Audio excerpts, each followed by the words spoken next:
Here's Frank, Scott, Chris, and Adam.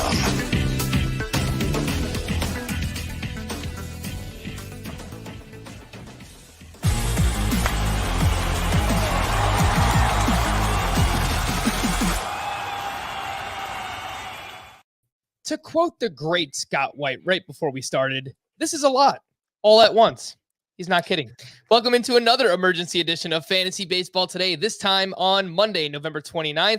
Frank Stampfl joined by the aforementioned Scott White with a few more massive signings in real-life baseball, and we'll talk about what it means for fantasy baseball, obviously. And let's start with Corey Seager. Scott, the Texas Rangers are just dishing out money right now. Over $500 million in guaranteed contracts.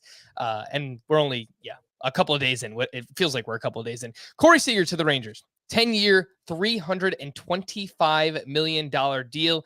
147 games for Corey Seager since the start of 2020. So nearly a full season's worth of work.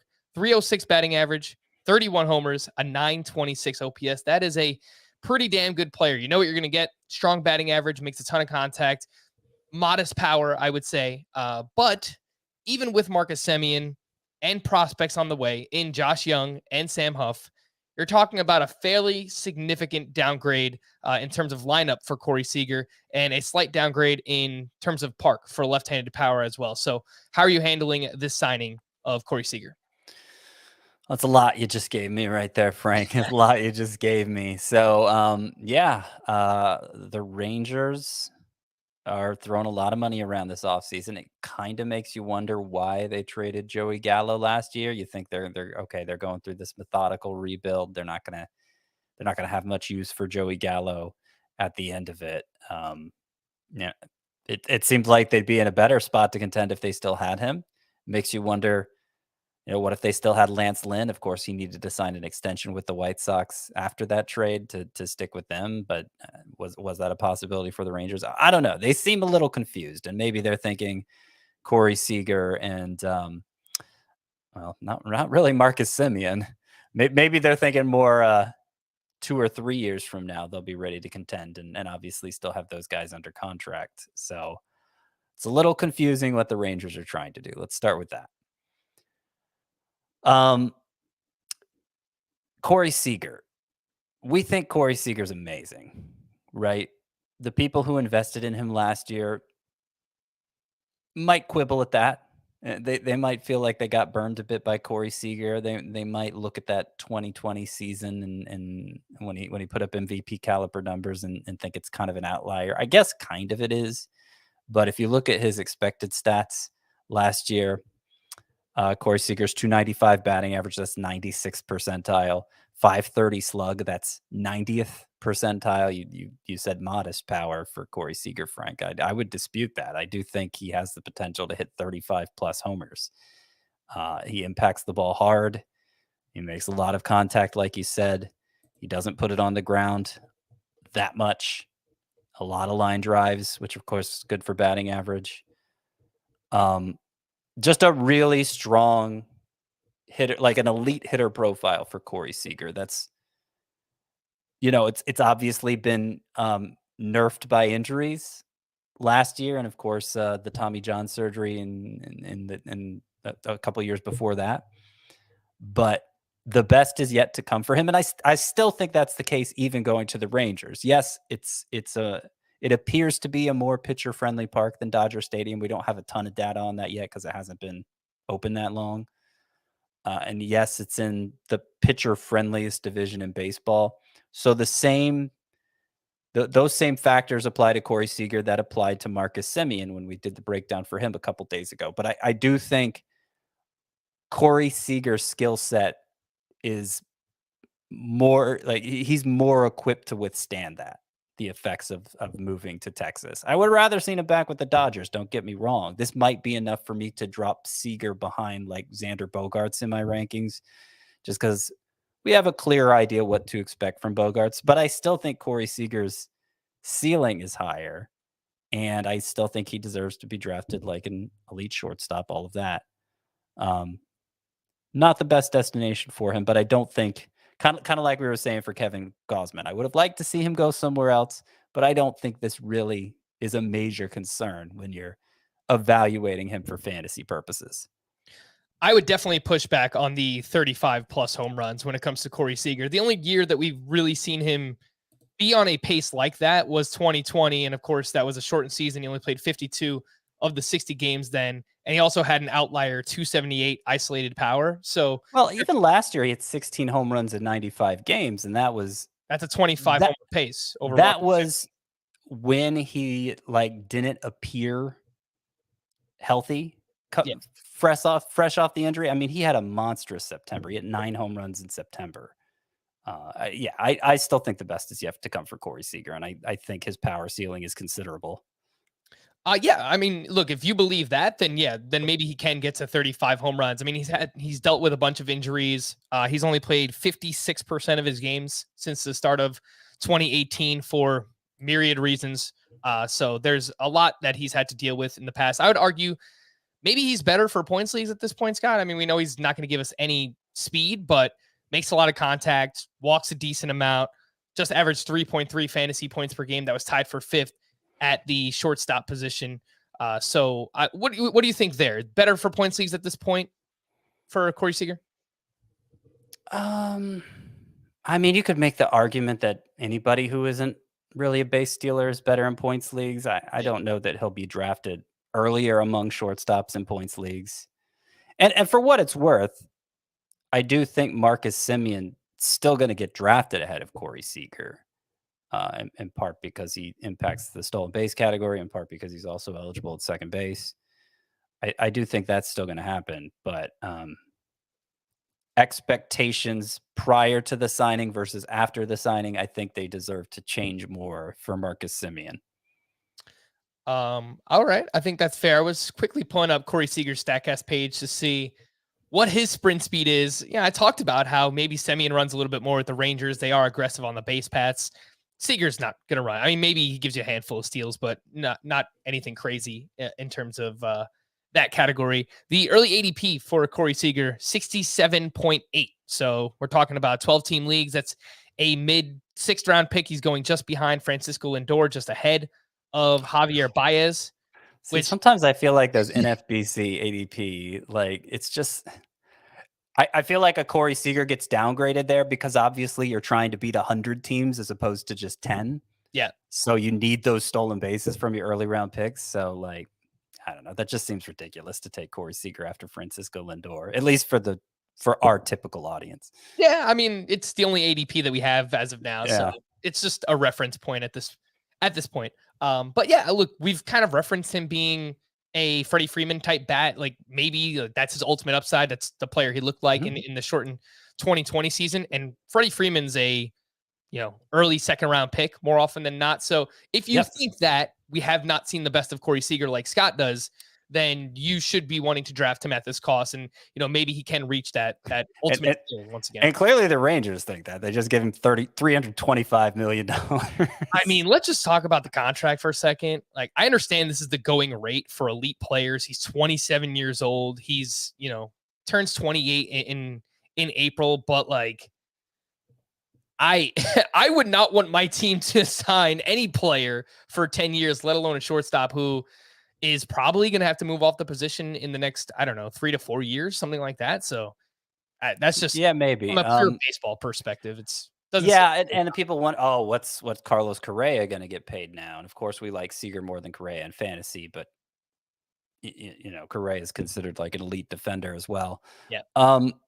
But part of why Seager got what he got and why Marcus Semien got what they got, I think, are because they went to the Rangers, and that's what it took to coax them, for the Rangers to coax talent on their team, because they don't have much else going for them. Even after shelling out over $500 million the past 2 days, the Rangers don't look like a playoff contender.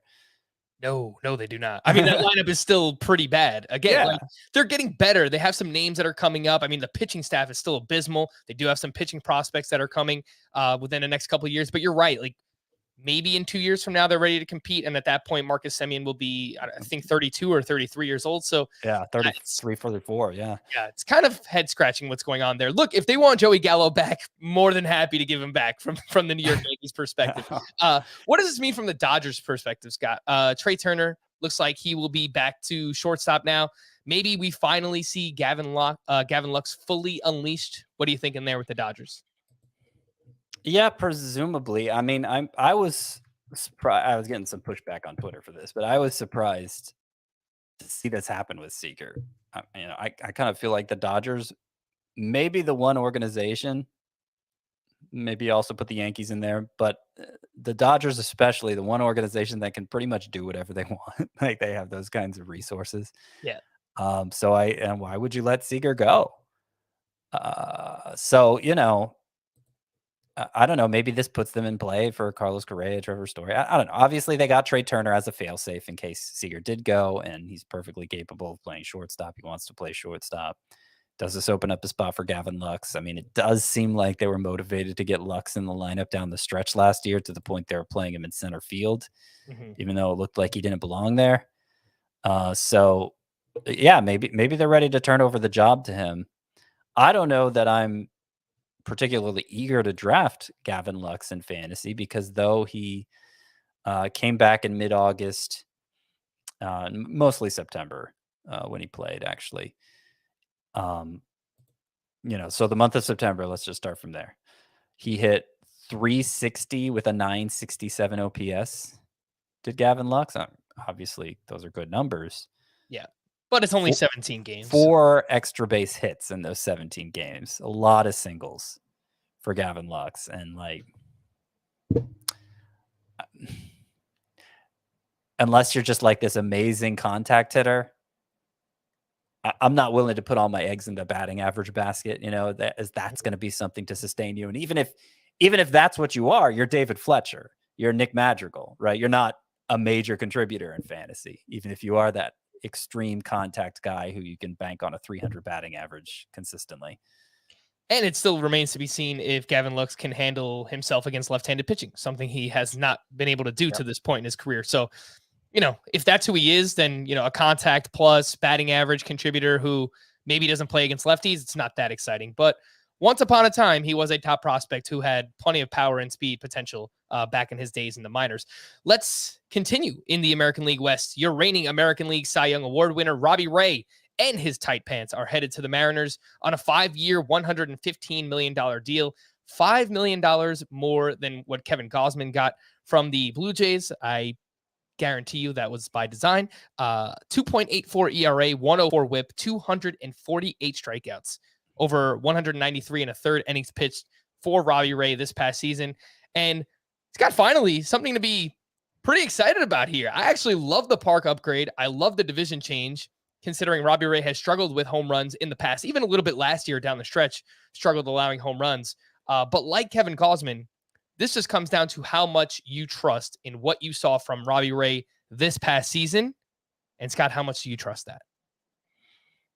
Yeah, I agree. That's mostly what it comes down to, because let's break it down this way. Obviously, Robbie Ray, Toronto to Seattle, that's a venue upgrade. Seattle's one of the pitcher-friendliest parks in baseball. Toronto's more hitter-friendly. And also the division change, AL East to AL West. It doesn't get better than that. Yeah. Gausman going to Toronto from San Francisco, obviously that's a park downgrade. I still ultimately think it comes down to were the control gains that we saw from Robbie Ray legitimate, because that's what allowed him to access and maximize that that amazing bat missing ability he's always shown, was that he was actually in the strike zone enough to take advantage of it. He still allowed hard contact for the most part. He still put the ball in the air a ton, did Robbie Ray. He managed to succeed in Toronto in spite of that, because that's how good he is at missing bats. So going to Seattle, does it make for a softer landing if he just has this very slight regression? Yeah, it does. I mean, he's probably going to allow fewer home runs in Seattle than he would have in Toronto in that scenario. But home runs are less the concern for him than walks. Does he continue to throw strikes? And if he does, we could potentially see even better numbers in 2021 or 2022. Certainly this makes me feel more confident about drafting Robbie Ray as a top 10 starting pitcher, but I was already inclined to do that. Yeah, look, it just comes down to, like you said, him trusting his stuff. That's exactly what he did this year, throwing the ball in the zone. He has an, I would say, elite fastball, a really good slider, basically throws 2 pitches. The velocity on that fastball was up this past season. So I remember Chris talked about this a lot, where they told Robbie Ray, just aim for the middle of the zone, just aim for the middle and throw your stuff as hard as you can. And this was the result that we had. And obviously, gave us the career best control from Robbie Ray as well. His ADP right now is 44.5. Would you rather have Robbie Ray or Kevin Costner? In fantasy? Yes. That's what it all comes down to, right? Yeah, Robbie Ray. But before knowing where they landed, I would have said that too. Okay. Robbie Ray is actually going 2 spots just behind Chris Sale. What do you think about that one? Robbie Ray versus Sale. I'd rather have Ray. Okay. Yeah, I think that one's a little bit closer. Let's just wrap up here. We spoke about Max Scherzer on one of our emergency podcasts yesterday. The deal is official now to the New York Mets. We have some numbers here. 3 years, $130 million with an opt-out after the second year. Can't really imagine Max Scherzer is going to opt out of $43 million when he's turning 40 or 41 years old. But hey, you never know. Scott, look, if Max Scherzer and Jacob deGrom are healthy in the same rotation, that is insane, and that is fun. I don't really think this changes much for fantasy, but any last remarks on Max Scherzer? No, I mean, no, not really. I think he would be the same whether he went to the Mets or the moon. That's what I said before, and that's what I'm sticking with. Is DeGrom healthy? Obviously, based on early draft results, people are skeptical that he is. Otherwise, he'd obviously be the top pitcher drafted. So I don't know that the Scherzer signing should make us more optimistic in DeGrom's outlook necessarily. But obviously, that's a great 1-2 punch. It's a great 1-2 punch. Last year, the Dodgers were going into the season with Walker Buehler, Clayton Kershaw, and Trevor Bauer, and that didn't turn out so well. But on paper, it sounds awesome. Yeah. It's kind of a rough go at it right now for the Los Angeles Dodgers, right? Losing Corey Seager, losing Max Scherzer. They still have a wealth of talent. There's no doubt about that. Wouldn't be surprised if they, jump back into the market here and try and, figure some things out, whether it's at shortstop, bring in some pitchers, maybe bring in Clayton Kershaw back. But they did not extend the qualifying offer to him. So we'll see what happens there with the Los Angeles Dodgers. We're going to wrap up. For Scott, I am Frank. Thank you all for listening and watching this emergency edition of Fantasy Baseball Today. I don't think that we're going to have another emergency podcast before our normal Tuesday podcast comes out. But if not, we will see you then. Bye-bye.